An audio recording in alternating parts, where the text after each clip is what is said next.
Media, bekal ilmu Islam.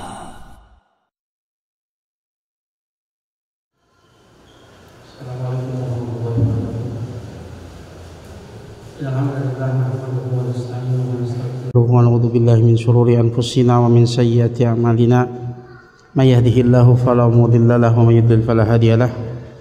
Asyhadu an la ilaha illallah wahdahu la syarika lahu wa asyhadu anna Muhammadan abduhu wa rasuluh. Ya ayyuhalladzina amanu ittaqullaha haqqa tuqatih wa la tamutunna illa wa antum muslimun. Ya ayyuhan nasu taqu rabbakumul ladzi khalaqakum min nafsin wahidah wa khalaqa minha zawjaha wa batha minhuma rijalan katsiran wa nisaa. Wattaqullaha alladzi tasaaluna bihi wal arham innallaha kana 'alaikum raqiba.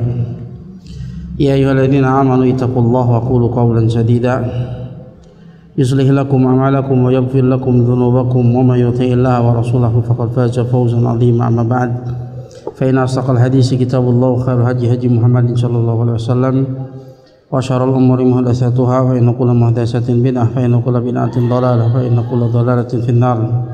Masyaallah muslimin rahimani wa rahimakumullah. Alhamdulillah, kita masih diberi kesempatan untuk melanjutkan pembahasan kita tentang Asmaul Husna dengan kitab Walillahil Asmaul Husna fad'uhu biha yang ditulis oleh Syekh Abdul Aziz bin Nasir Al-Julaili Ta'ala. Dan insyaallah pada kesempatan kali ini kita akan membahas di antara nama Allah Subhanahu wa taala Al-Quddus, yang Maha Suci. Ya. Nama Allah Al-Quddus ini disebutkan dua kali di dalam Al-Qur'an.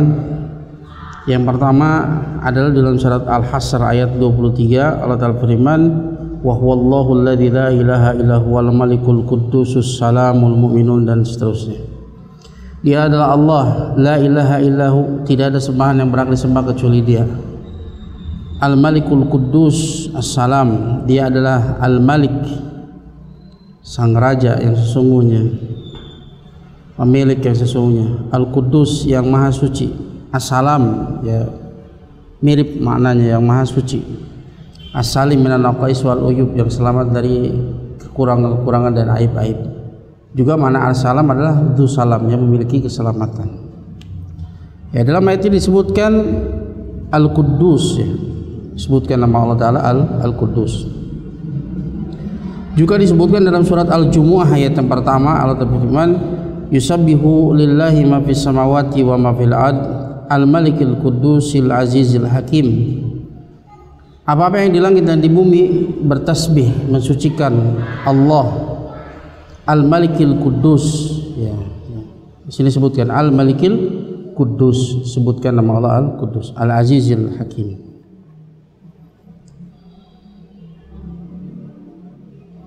Juga disebutkan dalam sunnah hadis riwayat Muslim, Rasulullah SAW seringkali ketika dalam ruku dan sujudnya beliau berdoa, subuhun kudusun rabbul malaikati warruh. Subuhun kudus, ya. Rabbul malaikati warruh, Rabbnya malaikat dan ruh. Ya, ini kudus, ya, nama Allah Al-Quddus.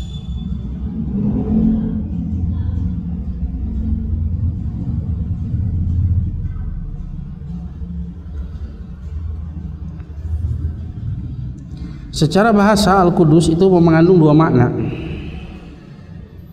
Al-Quddus mengandung dua makna secara bahasa. Makna yang pertama, Al-Quddus adalah wajan fa'ul dari qaddasa yuqaddisu. Maknanya at-thaharah, itu suci. Maknanya ya adalah suci. Adapun makna yang kedua, Al-Quddus adalah al-barakah, keberkahan. Waalaikumsalam warahmatullahi wabarakatuh. Ya. Makna yang kedua, Al-Quddus adalah al-barakah, keberkahan.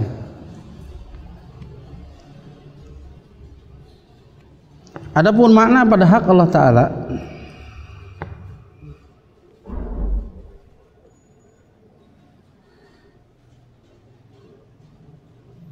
mana pada Allah Ta'ala disebutkan oleh Imam Ibnu Qayyim rahimahullah Ta'ala dalam Syifaul Alil,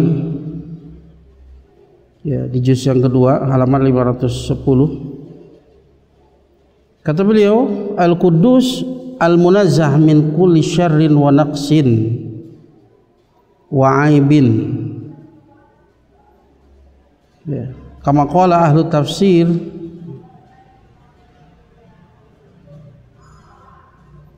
huwa at-tahir min kulli aibin al-munazzah amma la yaliqu bihi. Al-Imam Ibnu Qayyim ta'ala menafsirkan nama Allah Al-Quddus dengan Al-Munazzah min kulli syarrin wa naqsin wa aibin. Al-Munazzah yang maha disucikan.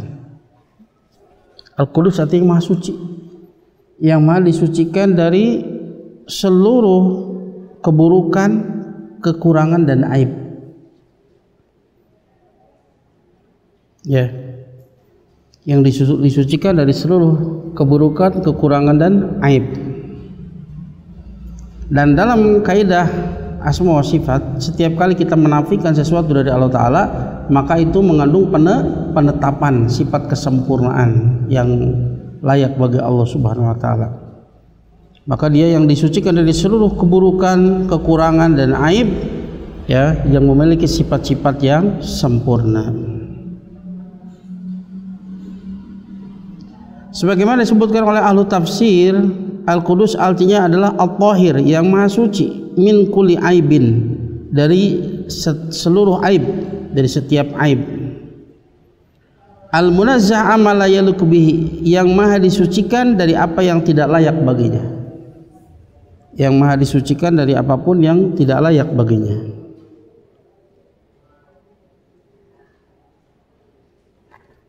Ya, makanya Al-Quddus itu seringkali diartikan dengan yang maha suci, yang maha disucikan dari seluruh keburukan, kekurangan, dari seluruh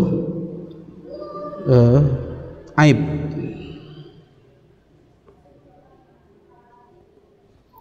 Berkata Syekh As-Sa'di rahimahullah ta'ala,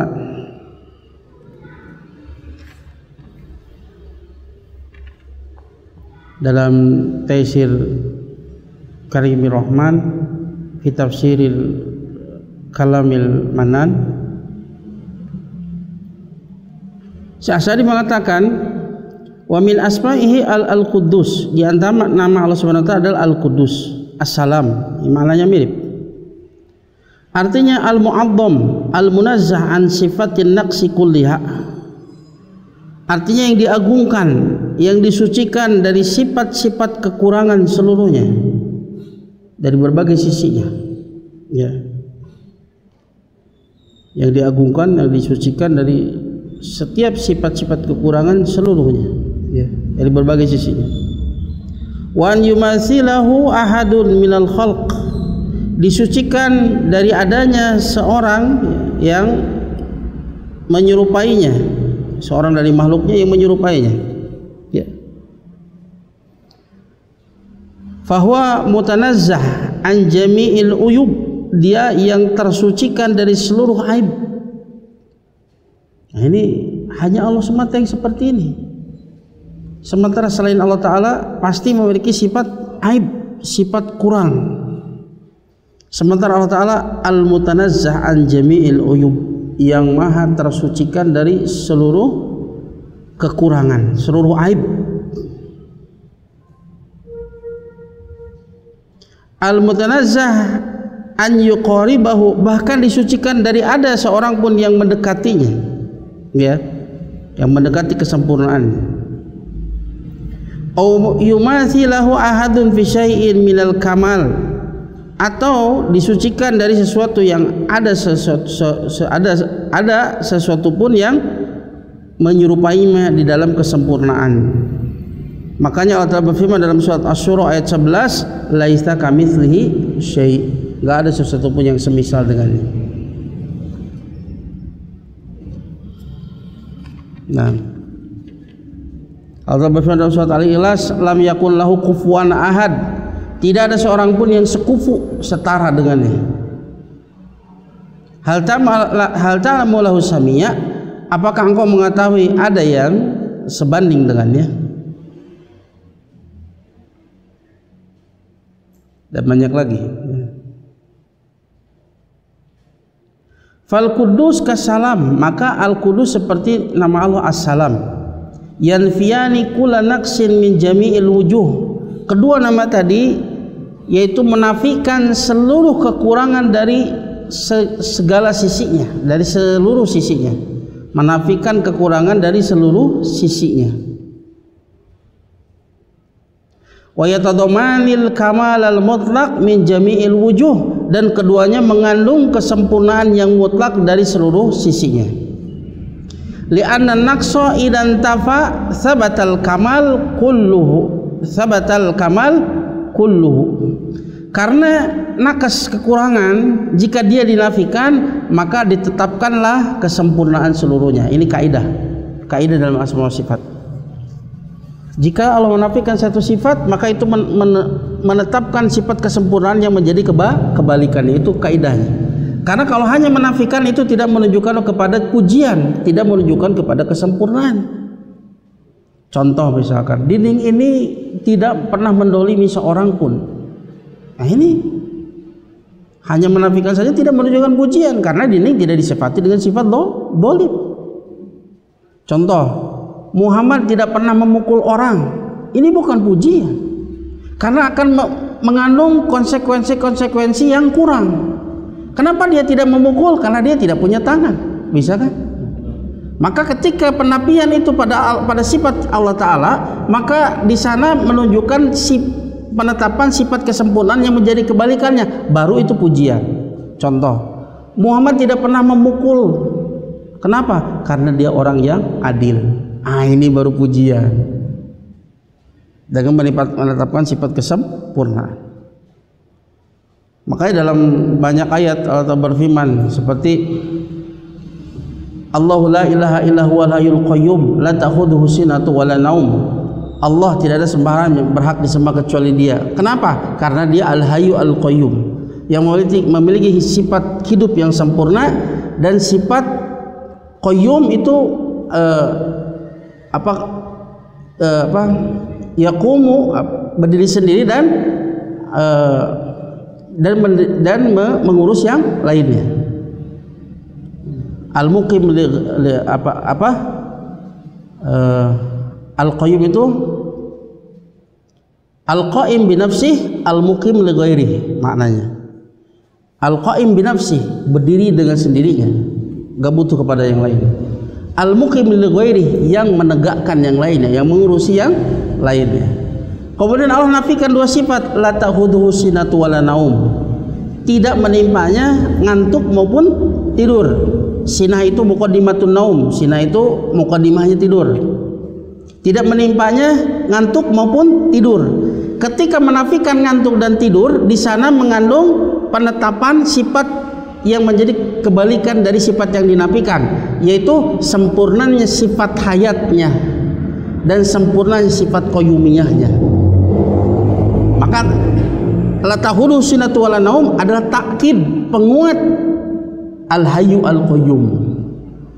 Dia yang maha hidup, kehidupan yang sempurna, tidak didahului oleh ketiadaan, tidak dimasuki oleh kekurangan, aib, ya, dan tidak diakhiri oleh ketiadaan. Makanya dia tidak ngantuk, tidak tidur. Begitu juga qayyumiyahnya adalah sempurna. Dia maha berdiri sendiri, tidak butuh kepada yang lainnya, dan sementara dia senantiasa mengurusi yang lainnya. Saking sempurnanya qayyumiyah Allah Subhanahu wa taala, dia tidak ngantuk, tidak tidur. Jadi la ta'khudhuhu sinatun wa la naum, kedua penafian tadi menetapkan sifat kesempurnaan hayat dan qayyumiyahnya Allah Subhanahu wa taala. Seperti itu. Sama dengan Qul Allahu ahad, Allahu samad, lam yalid wa lam yulad wa lam yakul lahu kufuwan ahad. Katakan Allah itu esa, di sana mengandung sifat ahadiyah. Allahu samad, Allah adalah as-samad, al-kamil, yang sempurna. Al-masbud ilaihi, tempat bergantung seluruh makhluk kepadanya.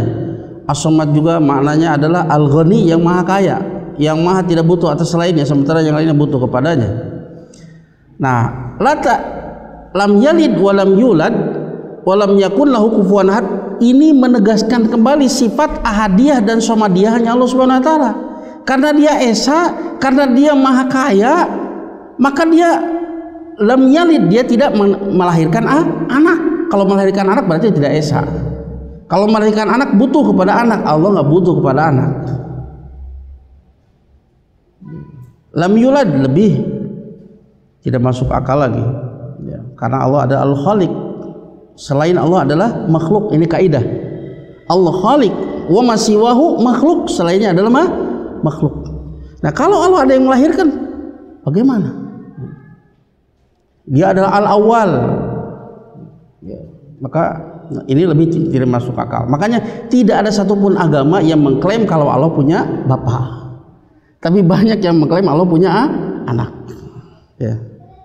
Walam yakun lahu kufuwan ahad, dan tidak ada seorang punya sekufu dengan Allah Subhanahu wa taala. Kenapa? Karena ini menegaskan kembali ahadiyah Allah Subhanahu wa taala dan somadiyah Allah Subhanahu wa taala. Seperti itu. Itu kaidah dalam asma wa sifat. Baru itu mengandung pujian. Kalau hanya penafian itu tidak mengandung pujian. Banyak ihtimal, banyak kemungkinan. Naam.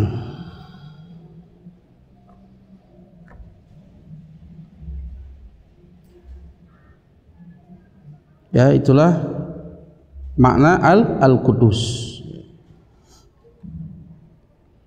yang disucikan dari seluruh keburukan, kekurangan dan aib ya. Kemudian apa buah dari mengimani nama Allah Al-Qudus ya.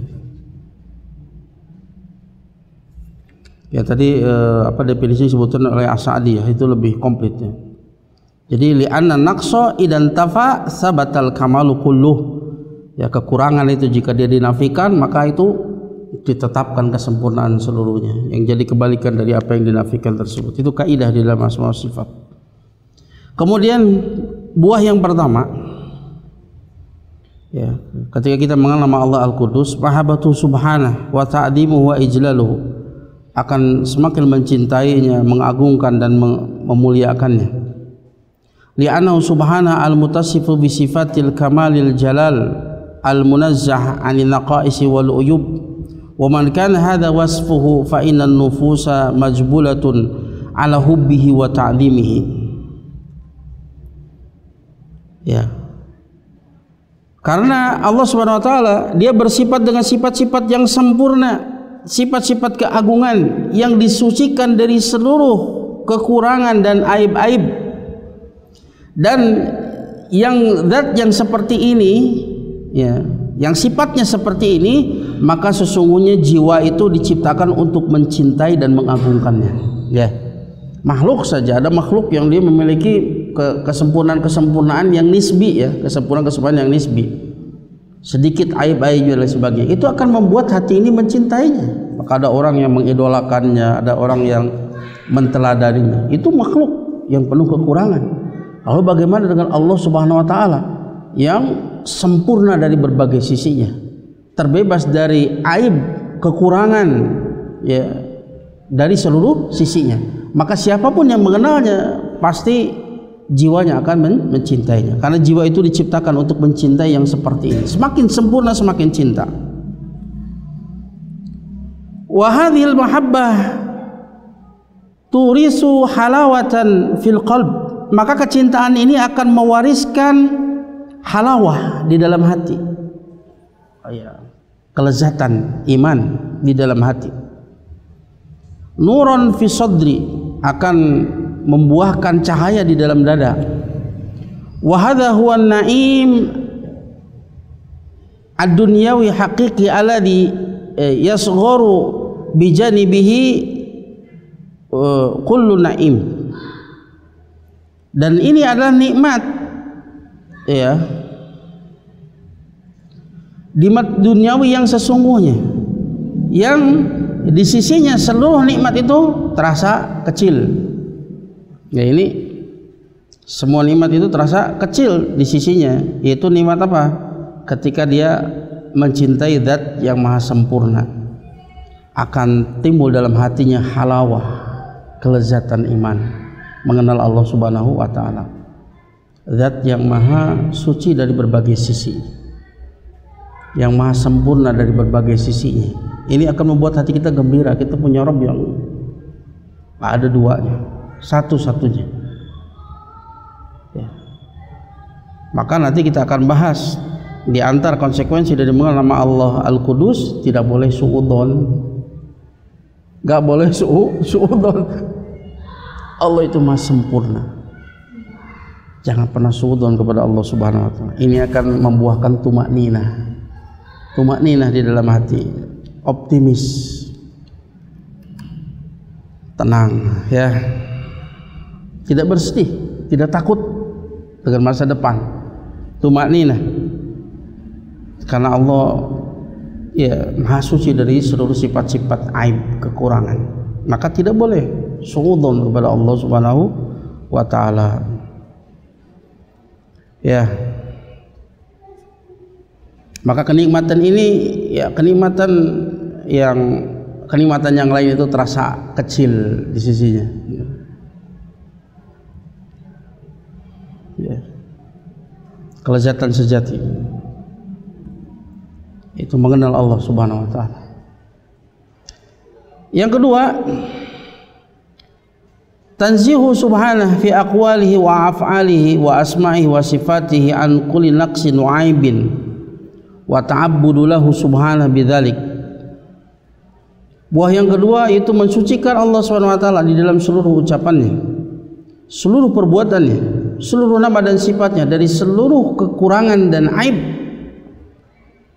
Gak ada aib dari sisi manapun, sempurna, dan membuahkan ta'abbud lahu subhanahu bidzalik.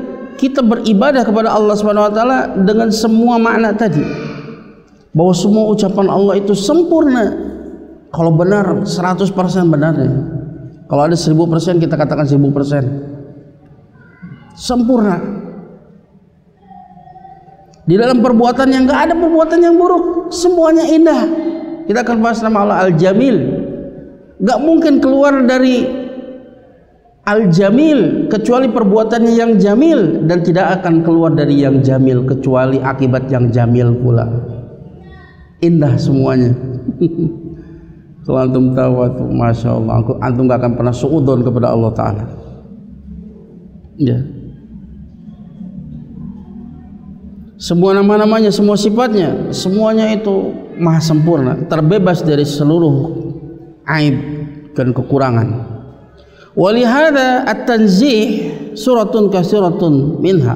Oleh karenanya bentuk tanzih, mensucikan Allah Subhanahu wa taala, ini bentuknya banyak. Di antaranya yang pertama, isbatu ma asbatahu Allah subhanahu li nafsihi au asbatahu lahu rasuluhu sallallahu alaihi wasallam minal asma'il husna was sifatil ula, wa tanzihu subhanahu wa ta'ala an musyabahati ahadin min khalqihi fi dzalik. Bentuk tanzih, mensucikan Allah Subhanahu wa taala yang pertama yaitu menetapkan apa yang ditetapkan oleh Allah Subhanahu wa taala untuk dirinya, dan apa yang ditetapkan oleh Rasulullah SAW untuk Allah Subhanahu wa taala dari nama-nama yang maha indah, sifat-sifatnya yang maha tinggi. Itu bentuk tanzih, mensucikan Allah. Ketika Allah katakan Allah punya tangan, kita wajib untuk menetapkan Allah punya tangan, karena ucapannya itu pasti terbebas dari aib, kekurangan, pasti benar apa yang Allah sampaikan. Antum a'lamu amillah, apa kalian lebih tahu atau Allah yang lebih tahu? Kenapa kalian tafsirkan tangan dengan kekuasaan, wajah dengan keridhaan dan lain sebagainya? Apakah Allah tidak mampu untuk mengatakan seperti itu? Berarti antum tidak mensucikan Allah dari kekurangan, dari aib. Ya. Ini bentuk pengagungan kepada Allah Subhanahu wa taala. Apapun yang datang dari Allah kita terima 100%. Apa yang datang dari Rasulullah SAW berupa penetapan nama dan sifatnya kita terima 100%. Meskipun akal kita nggak nyampe, memang akal kita nggak nyampe. Terima saja. Dan setiap isbat yang kita lakukan di sana mengandung tanzih. Kita mengatakan Allah punya tangan, iya. Di sana ada tanzih, yaitu tangan yang layak bagi Allah Ta'ala yang berbeda dengan makhluknya. Itu tanzihnya. Makanya Allah berfirman, laisa kamitslihi syai' wa huwa samiul basir. Allah tetapkan Allah sami, Allah basir. Dalam bahasa Arab tulisannya sama, sami basir. Manusia pun sami basir, tapi di awal sudah disebutkan laisa kamitslihi syai', tanzih. Jadi semua penetapan yang kita lakukan di sana mengandung tanzih, kesamaan dengan makhluk. Maka muncullah kaidah yang dibuat oleh para ulama, al-ittifaqu fil asma la yalzamu minhu al-ittifaqu fil haqiqah. Kesamaan nama tidak mengkonsekuensikan kesamaan secara hakikat. Ketika kita mengatakan Allah punya tangan, kamu makhluk juga punya tangan, berarti kita menyamakan Allah dengan makhluk. Tidak seperti itu. Kesamaan nama secara mutlak tangan itu tidak mengkonsekuensikan kesamaan secara hakikat. Tangan Allah tangan yang layak bagi Allah Subhanahu wa taala. Makanya dalam pembahasan usul, dalam pembahasan nama sifat ada yang disebut nama mutlak, ada nama yang muqayyad, ditakyid, ditahsis atau diidhofatkan, baru itu berbeda. Ya.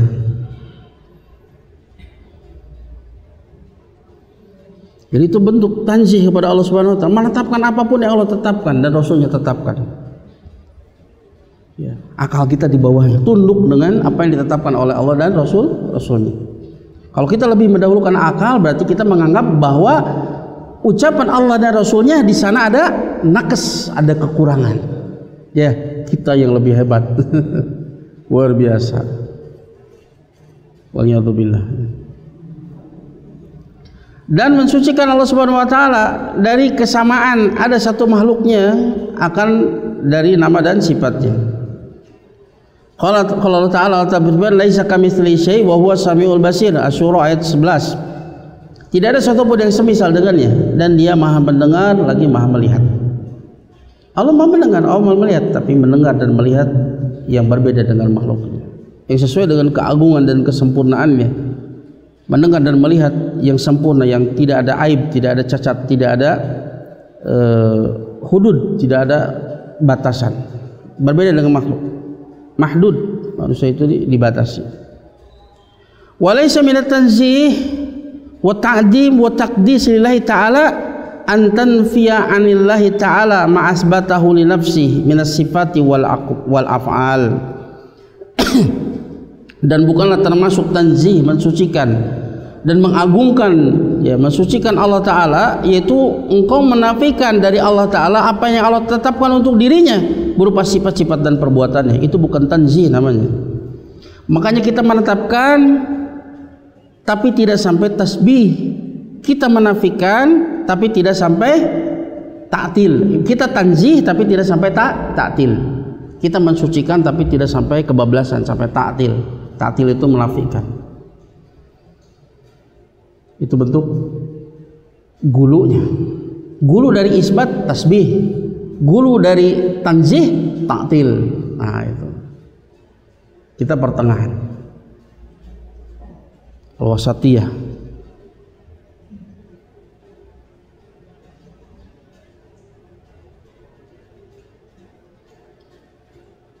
Ya, maka dalam ayat tadi laisa kamitslihi syai' wa huwa samiul basir.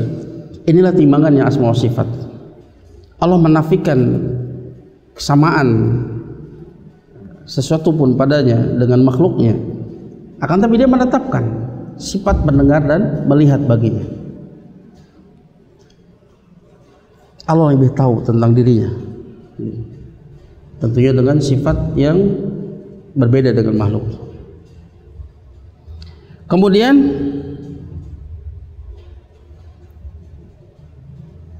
bentuk tanzih yang kedua, pensucian Allah Ta'ala yang kedua, tanzihullah azza wa jal anis syarik wal andad wa sahibah wal walad fahuwallahul wahidul ahadul fardus samad alladzi lam yalid wa lam yulad wa lam yakul lahu kufuwan ahad wahdahu la syarikalah ta'ala Allahu amma yaqulu adh-dhalimuna musyrikuna 'uluwan kabira. Ya, bentuk tanzih yang kedua tadi tanzih dari sisi menetapkan apapun yang Allah tetapkan dan Rasul yang tetapkan. Ya, dan mensucikan Allah dari ada kesamaan dengan makhluk pada sifat dan nama-namanya. Yang kedua, pensucian Allah Ta'ala dari adanya syarikat, adanya tandingan bagi Allah Subhanahu Wa Ta'ala, sahibah, adanya istri, anak.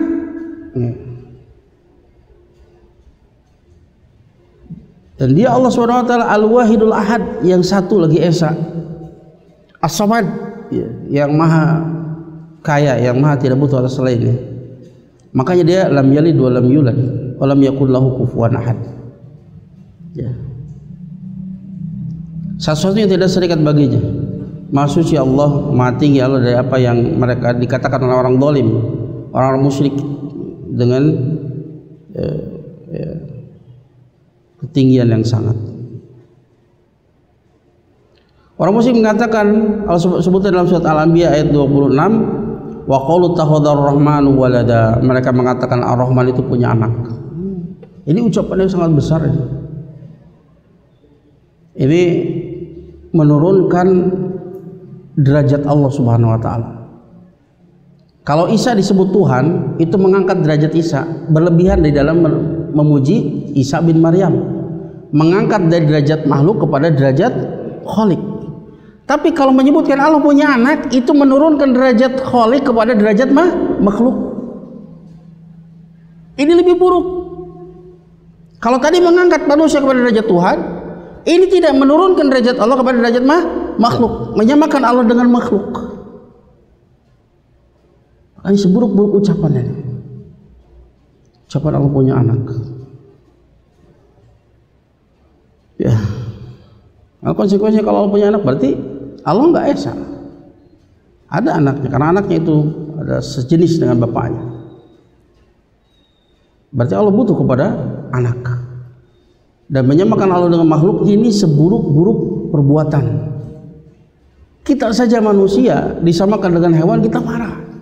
Padahal kita sama-sama makhluk. Ya, Waalaikumsalam. Ada orang dikatakan kamu seperti binatang anu, marah tidak? Marah betul. So, padahal sama-sama makhluk. Apalagi ini Khalik disamakan dengan makhluk. Seburuk-buruk perbuatan. Lihat orang musyrik mengatakan qalu takhadhar rahmanu walada, Allah punya anak. Itu mereka sebut malaikat itu anak-anak Allah, anak perempuan Allah. Subhanah, maha suci Allah. Bal ibadul mukramun, bahkan malaikat itu adalah hamba-hamba yang dimuliakan. Juga sebutkan dalam surat An-Nisa ayat 171, subhanahu ayyakuna lahu walad lahu ma fis samawati wa ma fil ard. Maha suci Allah, untuk Allah memiliki anak. Ya. Kenapa Allah harus memilih anak berupa manusia? Padahal hanya milik Allah apa yang ada di langit dan di bumi. Banyak yang lebih besar penciptaannya daripada manusia. Kenapa harus milih manusia? Ya. Aras lebih agung.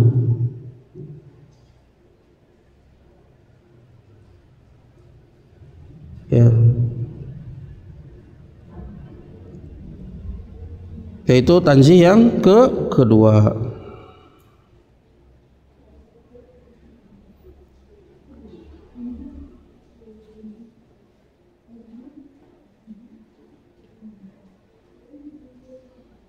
Kemudian yang ketiga, tanzihu subhanah an yakuna fi khalqihi aw amrihi abathun wa suda bal kullu wal kullu wa kullu khalqihi wa amrihi an ilmin wa hikmatin wa izzatin wa rahmatin. Bentuk tanzih Allah Subhanahu wa taala, mensucikan Allah Subhanahu wa taala dari adanya pada ciptaannya atau perintahnya sesuatu yang abas, sesuatu yang sia-sia, atau perintahnya ada sesuatu yang sebetulnya ini perkara yang abas, sia-sia atau sudah, ya, gak ada faedahnya. Maha suci dari semua itu, ya. Kemarin kita sudah bahas nama Allah Al-Hakim, yaitu yang memiliki hikmah di dalam seluruh ucapannya, seluruh perintahnya, seluruh perbuatannya. Tidak ada satupun dari penciptaannya maupun perintahnya sesuatu yang abas, sesuatu yang sia-sia, sesuatu yang tidak ada faedahnya. Maka yang ketiga itu mensucikan Allah Subhanahu wa taala, ya, dari meyakini bahwa kalau ada ciptaannya atau perintahnya yang sia-sia. Atau firman Rabbana ma khalaqta hadza batilan. Subhana ma khalaqta hadza batilan. Kau tidak menciptakan semuanya itu batil, enggak ada faedahnya. Bal kullu khalqihi wa amrihi an ilmin wa hikmatin wa izzatin wa rahmatin. Bahkan seluruh ciptaannya, seluruh perintahnya yaitu syariatnya itu bersumber dari ilmu. Ya, bukan sembarangan, satu yang diilmui, ya. Ilmunya yang abadi lagi ajali, ilmunya yang mendetail terhadap segala sesuatu. Dia yang lebih tahu tentang kemaslahatan untuk makhluknya, dia yang lebih tahu apa yang memudaratkan untuk makhluknya. Tidak hanya di satu negeri, tapi di 3 negeri, di dunia, di barzah dan di akhirat.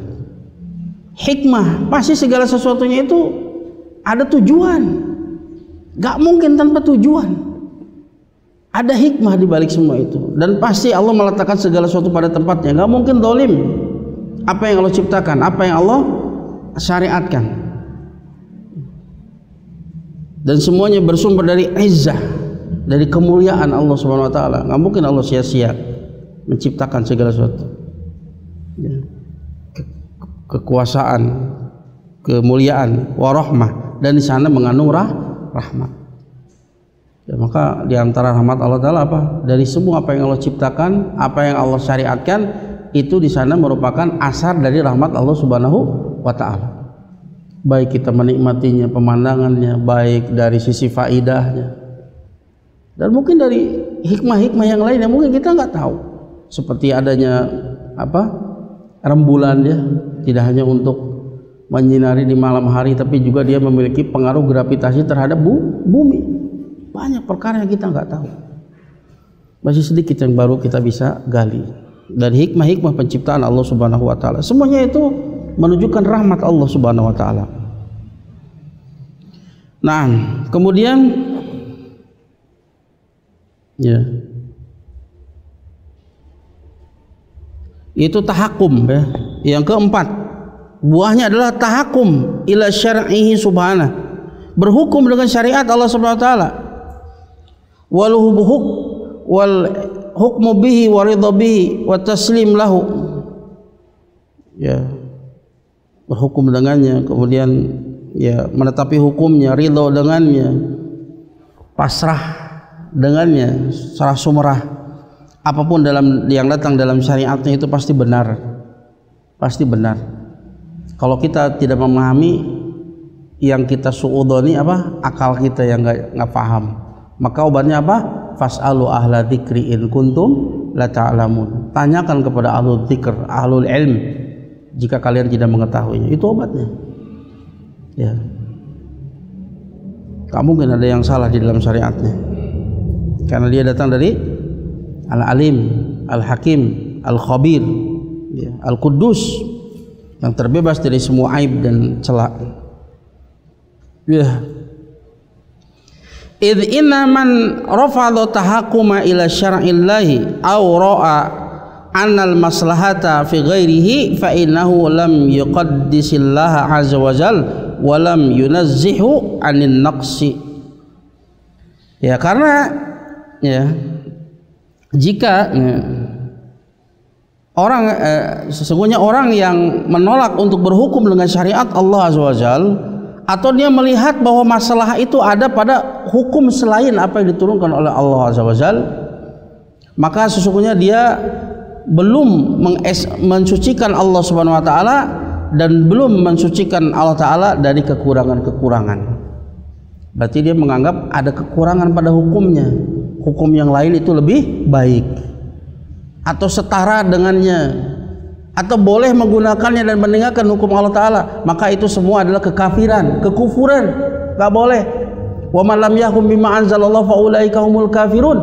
Barang siapa yang tidak berhukum dengan apa yang diturunkan Allah taala, maka mereka adalah orang kafir. Kapan? Ketika menganggap hukum buatan manusia lebih hebat atau setara dengan hukum buatan Allah, atau boleh menggunakan hukum itu dan meninggalkan hukum buatan yang diturunkan oleh Allah Subhanahu wa ta'ala, maka itu adalah kekufuran, kafir akbar. Tapi kalau dia meyakini bahwa apa yang diturunkan Allah inilah hukum terbaik, yang tidak ada aib, tidak ada cacat, tidak ada celah di dalamnya, diturunkan dari Al-Quddus, Al-Alim, Al-Khabir, Al-Hakim. Ini yang terbaik. Tapi kenapa saya masih tetap menggunakan ini? Karena masih ada faktor-faktor yang lain, di antaranya masalah dunia. Maka itu dihukumi apa? Fasik, pelaku dosa besar. Tapi kalau dia terus-menerus di situ dan tidak ada upaya untuk memperbaiki, maka bisa jadi terjerumus di dalam kekufuran. Ya. Dan semua orang muslim harus meyakini itu, bahwa hukum Allah itu yang terbaik. Ya, masalah di kita ya belum ditegakkan hukum hudud, hukum potong tangan, hukum rajam untuk zina. Ini ya kita anggap kekurangan, karena di hukum Allah itu tidak hanya masalah pidana saja, tidak masalah hudud saja, banyak perkaranya. Kita nikah dengan hukum Islam, kita meninggal dengan secara hukum Islam. Di kita syiar-syiar agama itu bebas, adzan kapanpun, bukan kapanpun waktunya, itu masalah kan, jam 10 antum adzan jadi masalah. Artinya syiar-syiar agama itu begitu nampak ya, dan kita begitu bebas untuk kemudian menampakkan ya agama kita, menampakkan syiar-syiar agama Islam. Dan kebanyakan penduduk kaum muslimi penduduk Indonesia adalah muslim.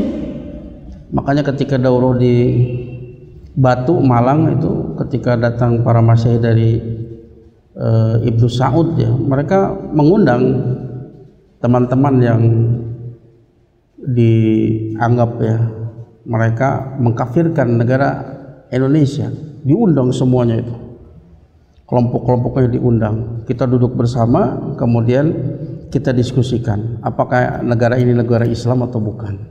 Memang secara hukum kita belum menerapkan seluruhnya, tapi kata mereka Indonesia adalah negara Islam terbesar. Alhamdulillah, penduduk Islam terbesar itu ada di Indonesia itu. Dan kita begitu bebas untuk menampakkan syiar-syiar agama Islam. Pemimpin kita muslim, kata mereka ini negara muslim, meskipun memang ada kekurangan, tapi insya Allah mudah-mudahan nanti ke depan ya. Adapun orang yang mengatakan bahwa negara kita adalah negara kafir, tauhid dan sebagainya, itu adalah pemahaman yang keliru, tidak benar. Nah, ya hukum kita itu bukan hanya hukum hudud saja, hukum Islam itu banyak. Ya, meskipun ya kita akui itu kekurangan, kekurangan. Kita berdoa mudah-mudahan Allah Ta'ala menyempurnakan.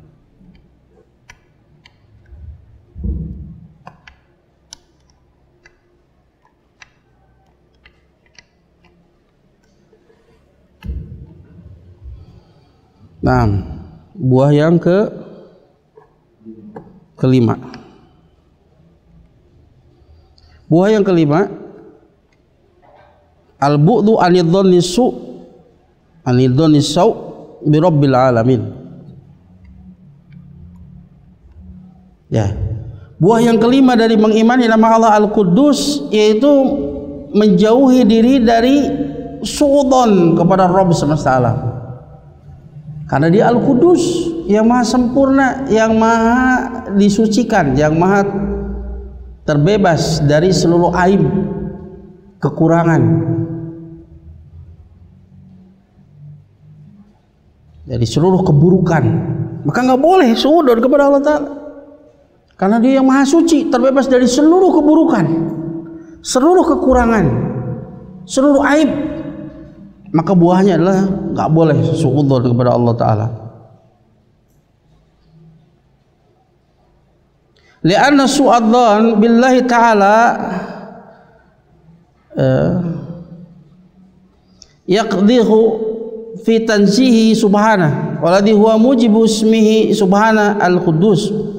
Karena suudzon kepada Allah Ta'ala ini adalah bentuk qadh ya, celaan di dalam pensucian Allah Subhanahu wa taala, Yang pensucian ini merupakan konsekuensi dari nama Allah Al-Quddus, ya. Wa qad fadhaha Allah subhanahu aqwaman minal kuffar wal munafiqin biqaulihi, sungguh Allah Subhanahu wa taala telah membongkar kaum-kaum dari kalangan orang-orang kafir dan orang-orang munafik. Allah telah berfirman dalam surat Al-Fath ayat yang ke-6, ad-dhanina billahi dhanas sau' alaihim dairatus sau' wa ghadiballahu alaihim wa la'anahum wa adalahum jahannam wa sa'at masira. Ini berbicara tentang orang-orang munafik, laki-laki dan perempuan, begitu juga orang-orang kafir, munafik dan perempuan. Ya. Allah mengadab orang-orang munafik laki-laki dan perempuan, orang-orang kafir munafik dan orang-orang kafir laki-laki dan perempuan, dzanina billahi dhannas sau', yang mereka itu berprasangka kepada Allah prasangkaan yang buruk. Mereka berprasangka kalau Allah tidak akan menolong nabinya. Wah, nabinya terus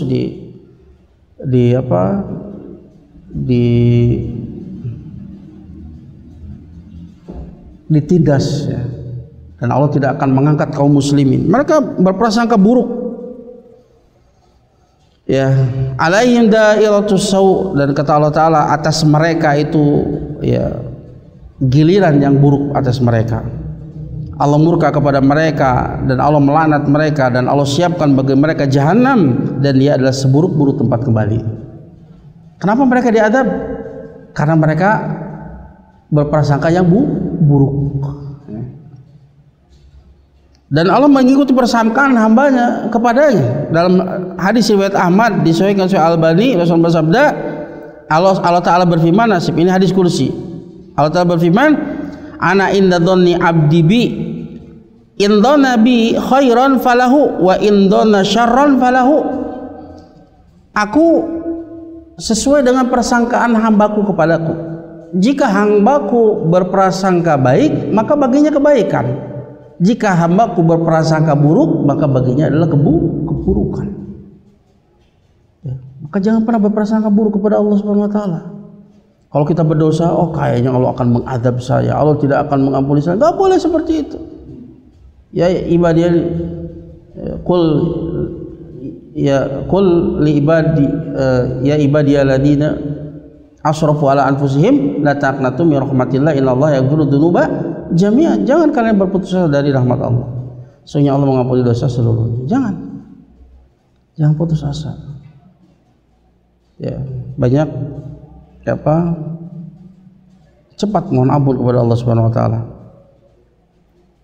Ya. Dan jangan berprasangka buruk kepada Allah Subhanahu wa taala.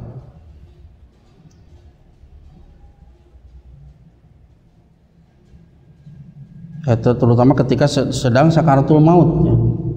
Terutama sedang sakaratul maut. Jangan pernah kita suudzon kepada Allah Subhanahu wa taala.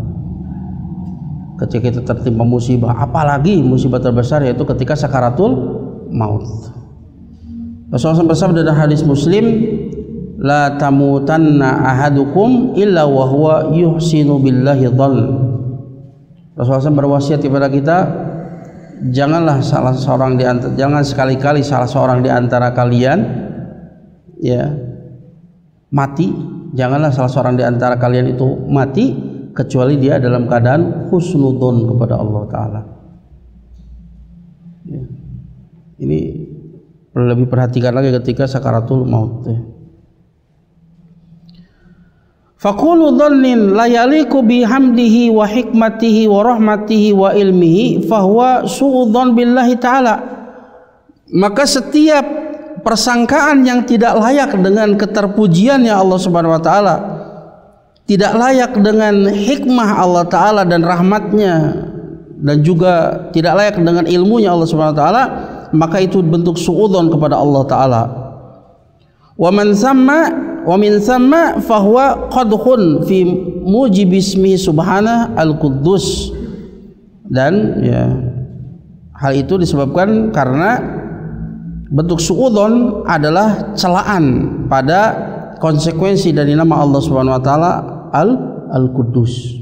Dia yang maha suci dari keburukan, maha suci dari kekurangan, maha suci dari aib-aib, Maka tatkala seseorang itu suudzon kepada Allah, berarti dia menetapkan sifat yang buruk bagi Allah, sifat kekurangan, sifat aib bagi Allah Subhanahu wa taala. Itu tidak sesuai, tidak layak dengan hikmah Allah taala, tidak sesuai dengan rahmatnya, tidak sesuai dengan ilmunya. Jangan pernah menganggap Allah itu dolim kepada kita, nggak boleh.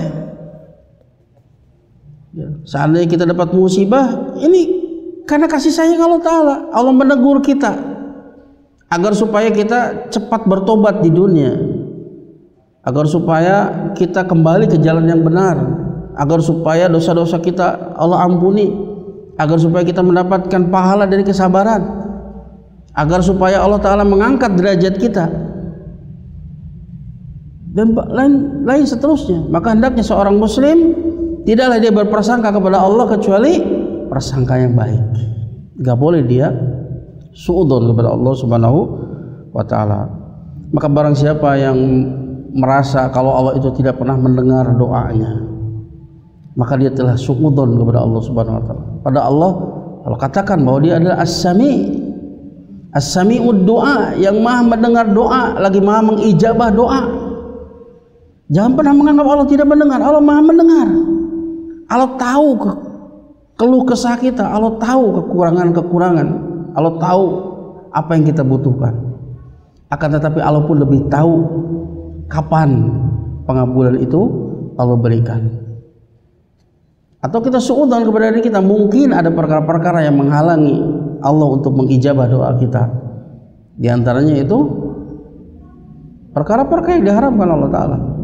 Kita masih mengkonsumsi makanan yang haram, menggunakan pakaian yang haram, ya, kita masih melakukan perkara-perkara yang diharamkan oleh Allah Subhanahu wa taala, yang dengan terhalangi ijabah tersebut. Tapi tidak boleh kemudian kita berprasangka buruk kepada Allah, seolah Allah mau tidak peduli kepada kita, Allah tidak mendengar doa kita, tidak. Ya. Maka buah dari mengenal nama Allah Al-Qudus adalah senantiasa husnudzon kepada Allah Ta'ala, dan tidak boleh suudzon kepada Allah Subhanahu wa taala. Karena ketika antum suudzon berarti antum menetapkan sifat-sifat kekurangan, sifat aib, sifat yang buruk bagi Allah Subhanahu wa taala. Ya. Itulah diantara buah-buah dari mengenal nama Allah Al-Quddus. Ini maknanya mirip-mirip ya. Al-Quddus, As-Salam, As-Subuh, ini maknanya mirip. Makanya Al-Khabir setelahnya, kan kemarin kita sudah membahas nama Allah Al-Karim ya. Harusnya Al-Khabir, tapi Al-Khabir ini karena maknanya mirip dengan nama Allah Al-Alim, mirip. Ya. Yang Maha mengetahui. Cuman Al-Alim itu lebih luas. Al-Khabir itu lebih dalam. Ilmunya itu lebih dalam, mengetahui dengan sedetil-detilnya. Ya, makanya kita tidak bahas Al-Khabir karena maknanya mirip ya dengan nama Allah Al-Alim.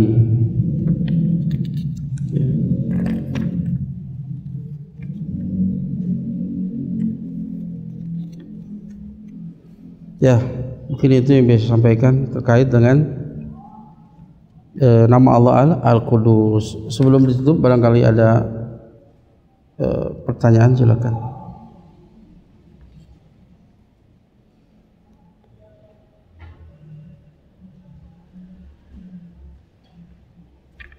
Ya.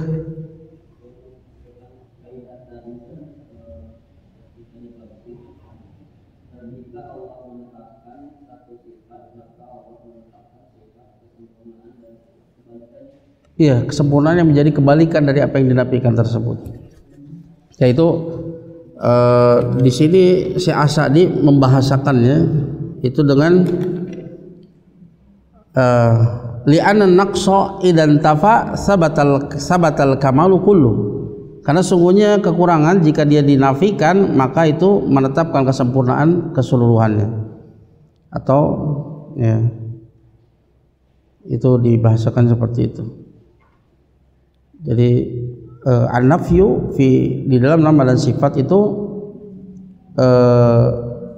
ya dulu alal isbat, yadu alal isbat kamal diddihi, menunjukkan kepada penetapan kesempurnaan yang menjadi kebalikannya. Itu kaidah di dalam asma wa sifat. Karena kalau hanya menafikan itu tidak menunjukkan kepada pujian, dan itu memungkinkan akan dimasuki kemungkinan aib, kekurangan, cacat pada sifat Allah Subhanahu wa taala.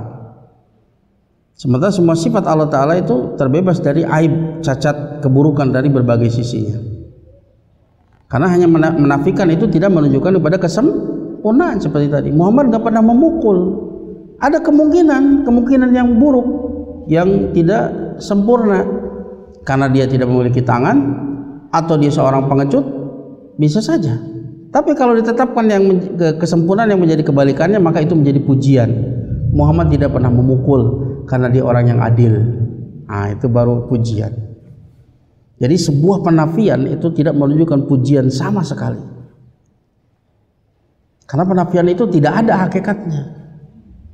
Baru dia menjadi pujian setelah ditetapkan kesempurnaan yang menjadi kebalikan dari kekurangan tersebut yang dinafikan tadi. Baru itu menjadi pujian. Ya. Dan ini kaidah yang sangat agung. Kaidah yang sangat agung.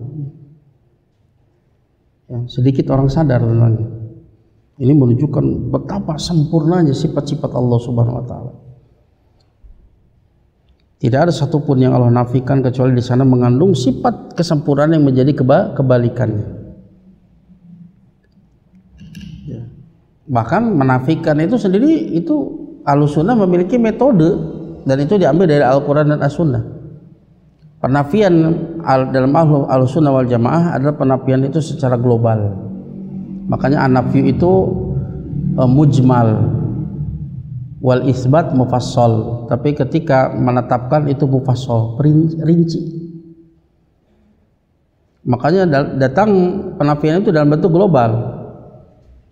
Ya, seperti lam yakun lahu kufuwan ahad, laisa kamitslihi syai', hal ta'lamu lahu samia. Itu bentuknya global, menafikan segala bentuk kekurangan, aib dari berbagai sisinya. Tapi kalau isbat, rinci, satu persatu disebutkan untuk lebih kita mengenal Allah Subhanahu wa taala dengan lebih rinci. Sifat-sifatnya disebutkan, baik menyebutkan sifat dengan menyebutkan nama, atau dengan menyebutkan sifatnya dalam bentuk masdar atau dalam bentuk fi'il, karena fi'il itu menunjukkan kepada sifat. Mufassal ketika mengisbat, berbeda dengan Ahlussunnah itu ya tadi mujmal. Dia datang dalam bentuk mufassal, penafian mufassal ketika ada tujuan untuk membantah sangkaan yang buruk kepada Allah, seperti lam yalid walam yulad. Ini rinci ini. Beda tadi lam yakun lahu kufuwan ahad, enggak ada satupun yang setara dengannya. Ini global kan? Lam yalid walam yulad, ini merinci. Kenapa dirinci? Nah, ketika ada untuk membantah orang yang salah di dalam memahami tentang Allah Subhanahu wa taala, maka datang dalam bentuk merinci. Ya. Itu kaidahnya. Tapi Ahlul Bidah beda. Mereka rinci di dalam penafian, tapi dalam isbat mereka global. Antum akan lihat jauh sekali metodologi mereka.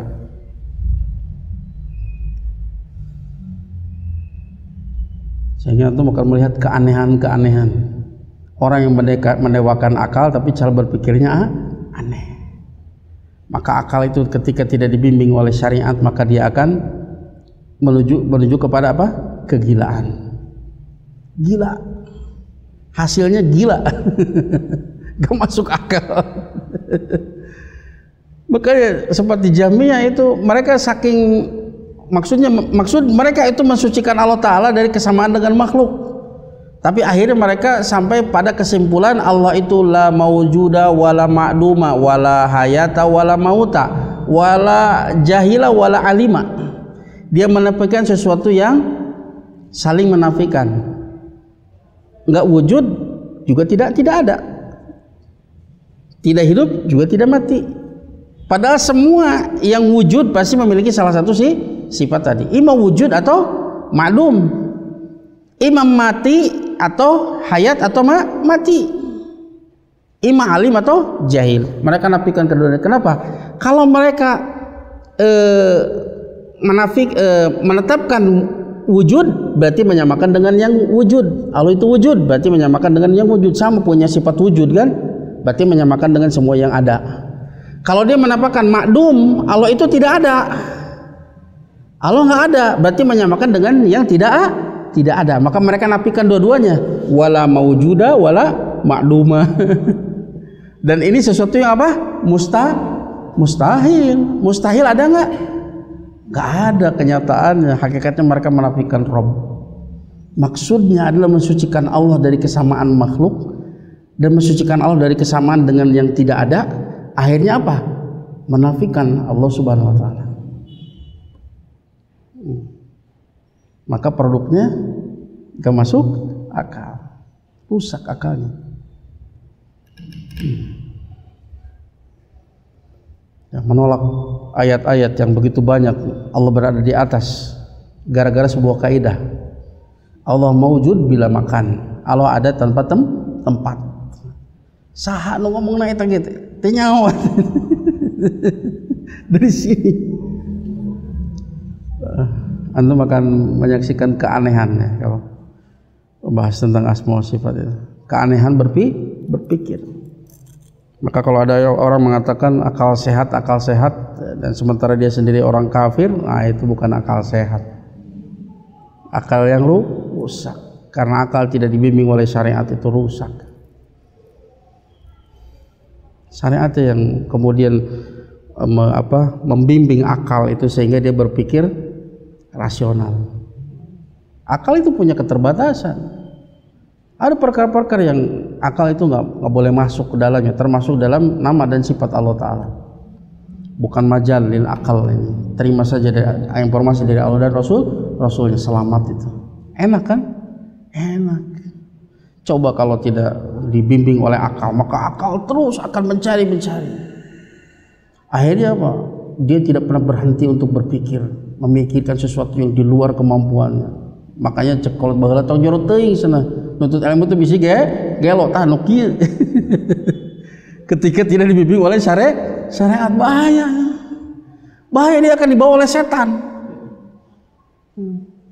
Namanya ada sekelompok orang-orang yang mengikuti orang-orang filsafat, namanya lupa lagi. Astagfirullah.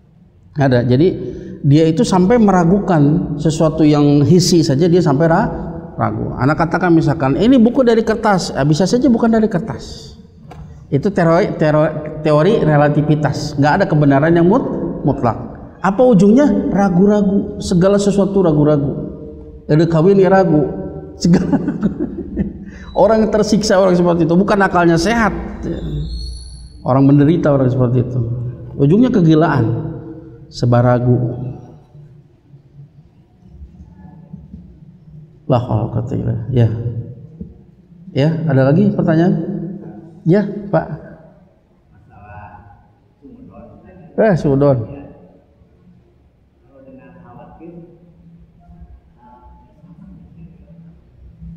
Jadi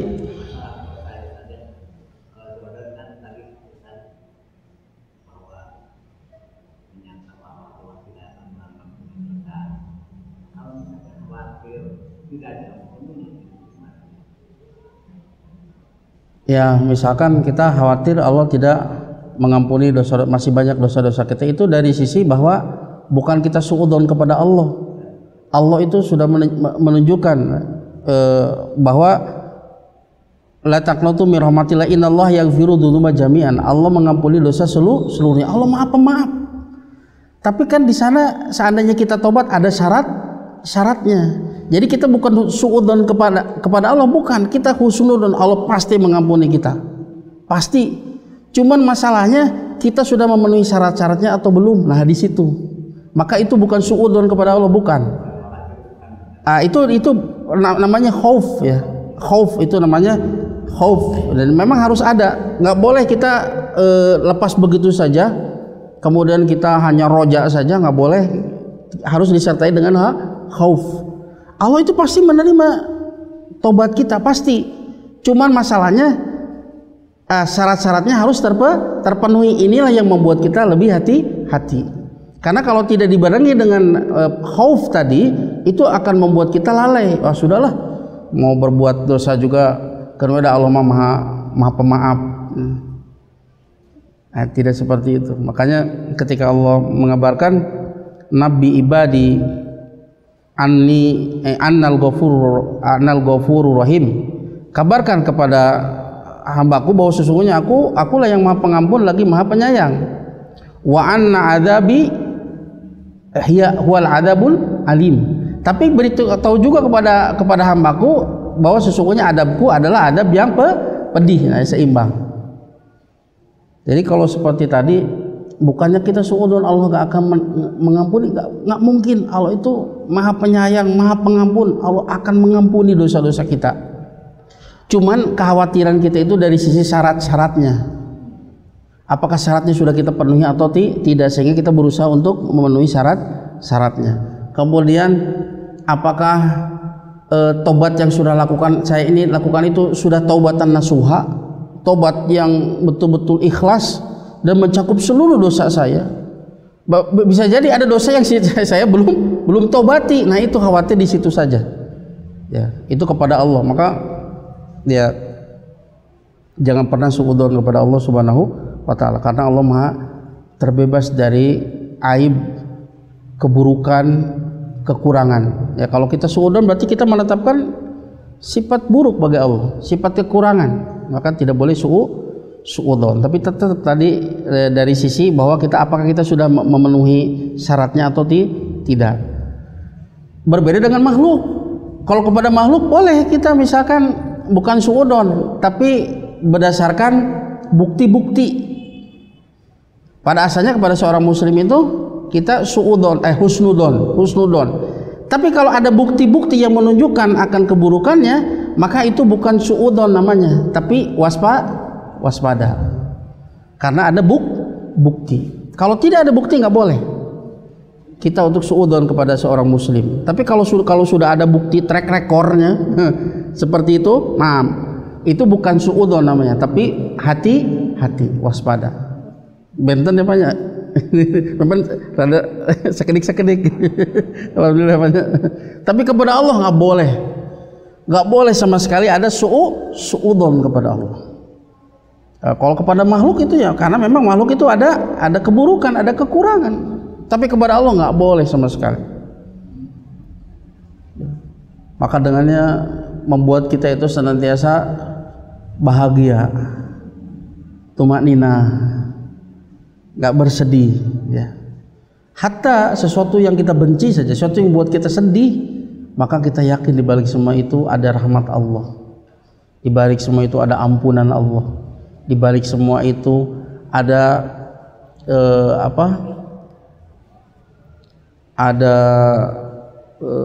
peringatan kepada kita untuk kita kembali, karena Allah masih sayang kepada kita.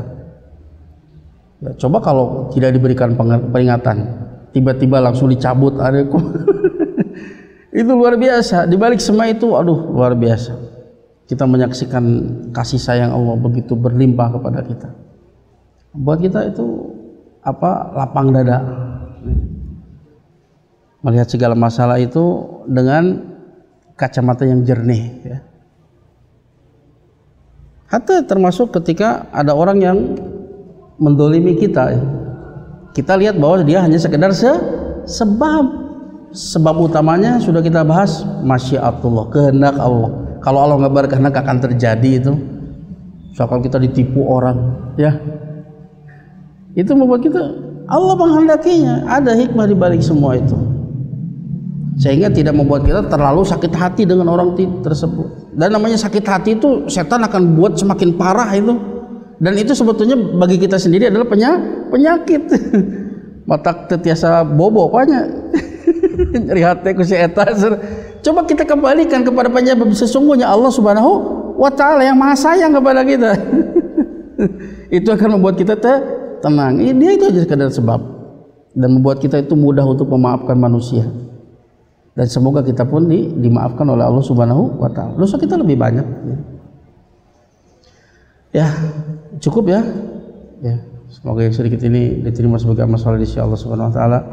Semoga dengannya kita diampuni dosa-dosa kita.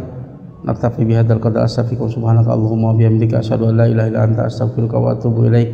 Assalamualaikum warahmatullahi wabarakatuh. Am Media, bekal ilmu Islam.